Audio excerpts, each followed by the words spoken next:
chills. Number 10. No-touch torture. Guantanamo Bay is an American detention center in Cuba where prisoners of war are held from all around the world.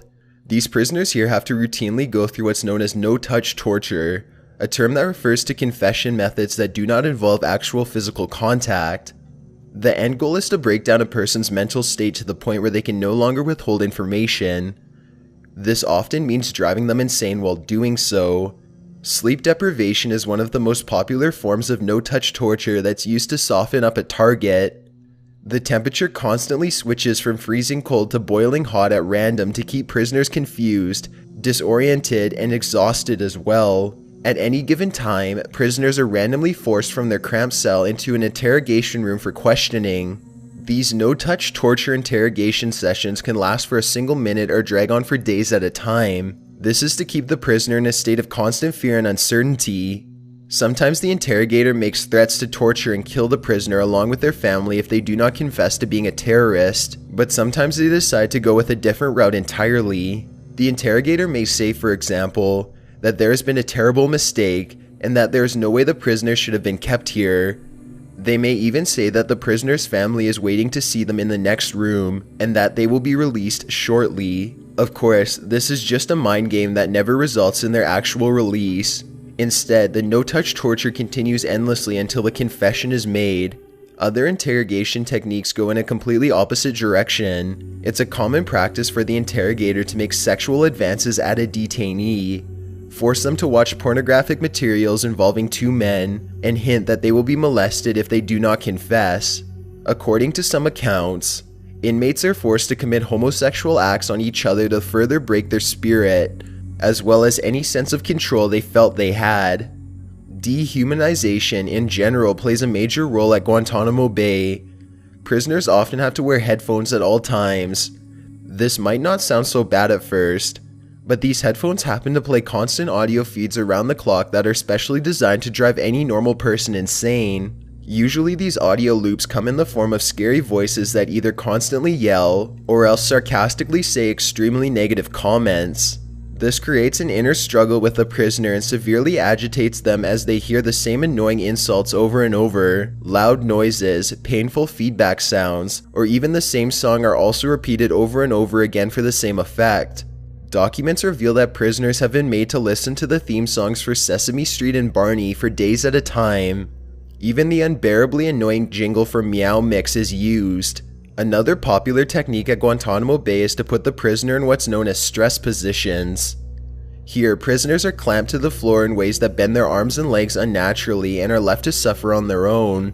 These positions are merely a little uncomfortable at first, but soon it becomes a real torture as their limbs fall asleep and pins and needles begin to set in. After a while, their limbs begin to burn horribly as the muscles cramp and the nerves start to become damaged. Detainees are left in these stress positions for hours or even days at a time, and they have to lay there in jumpsuits that are soiled with their own filth until somebody comes back to torture them in some other way. Oftentimes, they are wearing the headphones while this happens as well. If a prisoner goes on a hunger strike or becomes too distraught to eat, they undergo what is called rectal rehydration. This is a large force-feeding tube that does not go in through the mouth, but rather up the other end. Humanitarian rights advocates say this constitutes as rape and needs to end, along with all other human rights abuses. Guantanamo Bay began shortly after the events of 9/11, and there continues to be a lot of controversy over the detainment center to this day. Prisoners can be legally held there forever without trial, which potentially means that they will experience various forms of no-touch torture every day for the rest of their lives. Hundreds of others have been released, but a total of 61 detainees are still locked up away to this day. 44 of them have had a life of constant no-touch torture for more than 10 years. A total of 9 detainees have died during these tactics. Who knows what stories they would have been able to share if they were still alive.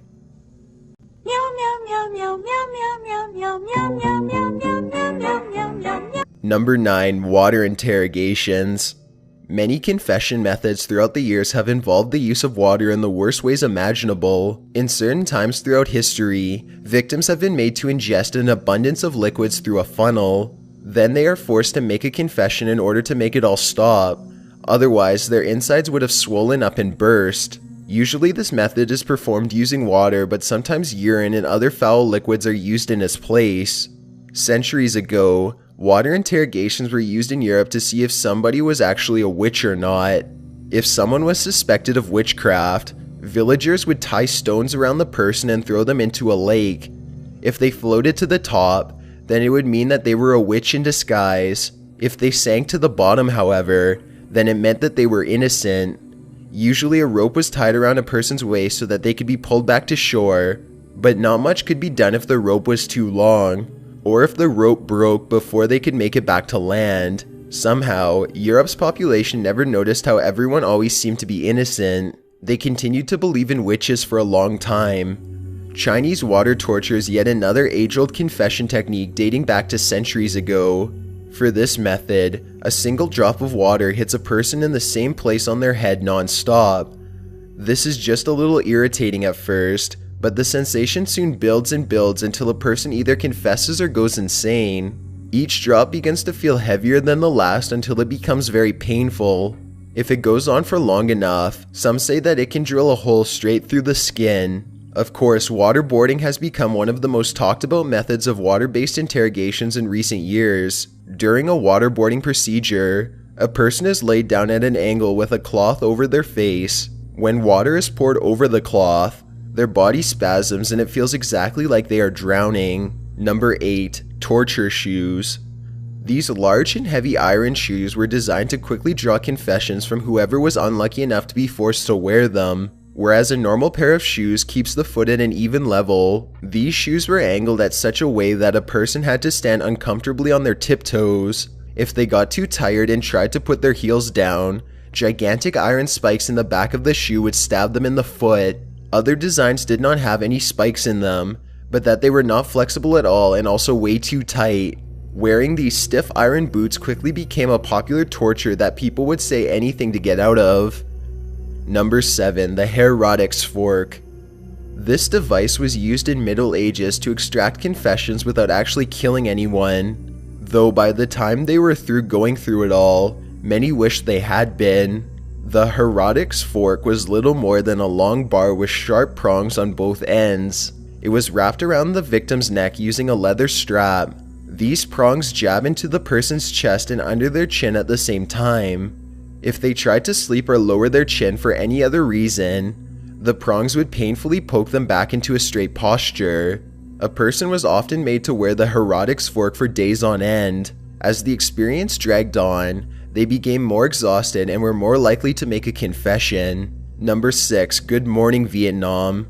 During the Vietnam War, it was incredibly hard for American soldiers to tell who was an innocent villager and who was a member of the enemy Viet Cong faction. One of the most popular methods to make a person confess their true identity was to shock them using high-powered EA-312 military phones. To do this, soldiers would connect 2 wires to the phone and run them through different parts of the prisoner's body. There's a crank on the side of the phone that soldiers would ordinarily use to make the phone ring. If it was hooked up to a person's body, however, it would just send a huge jolt of electricity straight through them instead.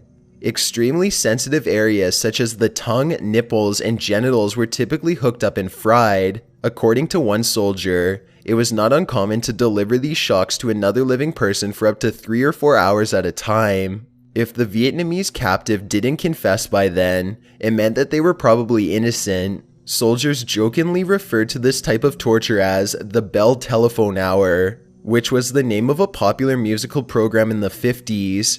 Eventually, the Vietnamese learned how to do it too, and it became yet another tool in their arsenal to torture American prisoners with. Number 5. Thumb screws. This method of torture was popular during the Middle Ages. A person's fingers or toes were placed inside of a crude type of vice grip that had a handle on the top. The interrogator could turn this handle to tighten the screws and slowly crush a victim's digits as he pleased.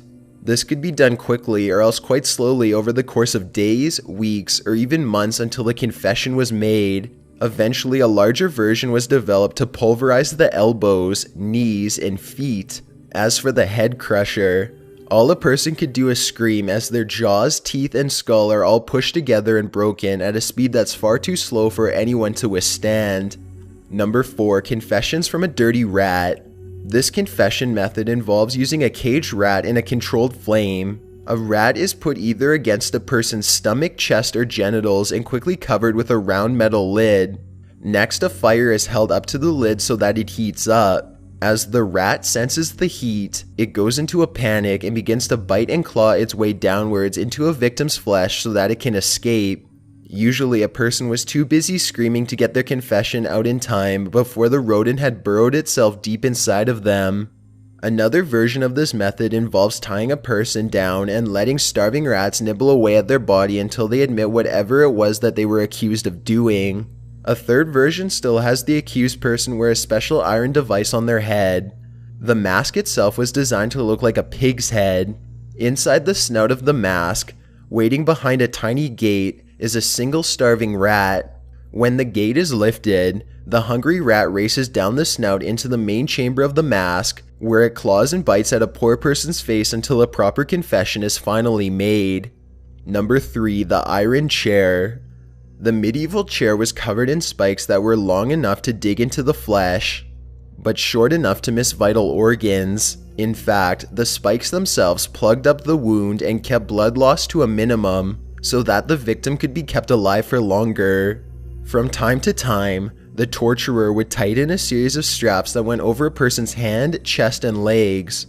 Every time the strap was tightened, they were forced deeper into the spikes. A person could be kept alive and fully awake in this manner for hours or even days. Once they were let go and stood up, however, the blood loss from all the holes in their body usually caused them to die within a short time. This chair was such a horrible sight that people would often confess to their crimes just from watching other people suffer on it. Number 2. Judas Cradle. The Judas Cradle was a small pyramid with an extremely pointed tip that was used in the most horrific way imaginable. First, the person who was accused of a crime had their arms and legs tied to ropes so that they were suspended high in the air. Next, they are slowly lowered onto the Judas Cradle's point little by little. It was up to the torturer to choose if it was their genitals or anus that was destroyed by the pyramid. The pressure of the weight drives the Judas Cradle deeper and deeper into their injury. A single interrogation could last for hours or even days in this way. Even though this technique forced a confession almost every time, hardly anyone who had to go through it survived for long afterwards. Number 1. The Pear of Anguish. This cruel device was used on women who were suspected of adultery or having an abortion, and also on anyone who was accused of bringing dishonor to their religion in general. At the bottom of the pear are 3 or 4 massive metal panels that are shaped like a spoon. Each of these panels opens outwards in a different direction, much like the petals of a flower. The pear was first inserted into the anus or genitals while it was still in a closed position. Then the torturer would turn a giant screw that was at the end of the pear so that the panels would begin to expand. The pain must have been unbearable as their soft tissue rips apart and their horrible injury widens. Much like the Judas Cradle, thumb screws, and the iron chair, it is left up to the confessor to decide exactly how long to make the torture last. Thanks for checking out this video. Please consider subscribing because we upload a new scary countdown every week. My name is Chills and my Twitter is at YTChills and my Instagram is at DylanIsChillinYT. I'd really appreciate a follow and feel free to send me a DM if you have any comments or suggestions. See ya.